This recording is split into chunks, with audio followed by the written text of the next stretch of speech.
TIFU through fruity overindulgence. So I'll start off by saying yes, I should have known better, however I simply forgot. A co-worker of mine has an allotment here in the UK, and due to a warm May many of his fruit trees are starting to produce fruit.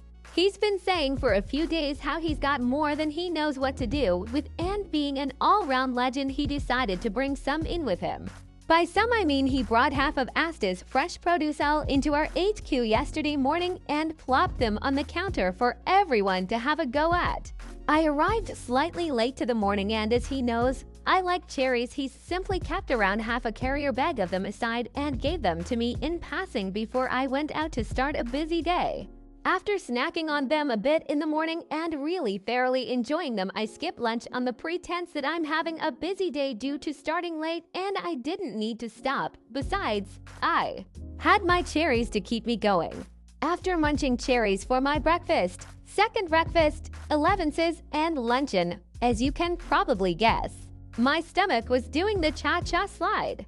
While most people at this point would be starting to make a connection, I, on the other hand, figured I must be hungry. After all, the only thing I've had to eat are the cherries, so I proceed to munch rest down on my drive home, happily spitting the pips out the window as I go, content in knowing I've had a good day with a healthy diet, something rare when you spend your workday on the road. Cue me walking through the door, feeding the cat and plopping onto the sofa an hour or two later, stomach still in knots. Then it hits me like a jet of cold water down my spine. I need to go, and I need to go now. After a dash to the loo, I'm left gripping the porcelain as though Satan himself is trying to extricate himself from my bowels. I proceeded to spend the night naked, sweating profusely, giving myself the flush of a lifetime. Given the color of the cherries, I can only describe what happened next as the scene from The Shining, only constant and unrelenting.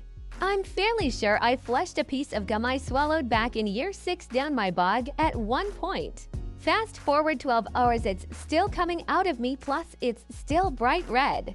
So at this point I'm not sure if it's the cherries or if Satan did indeed burn a hole through my lower intestine. Either way, my toilet bowl vividly resembles a scene from Dexter. On the bright side, my girlfriend came home from her night shift, called me an idiot, passed me a cherry Lucozade through the door for electrolytes, and has proceeded to play Cherry Cherry Lady on the Alexa for the last 10 minutes. I never want to see another cherry for as long as I live. I'll drive. Thought I was being super healthy. Have given my bowels and toilet bowl trauma.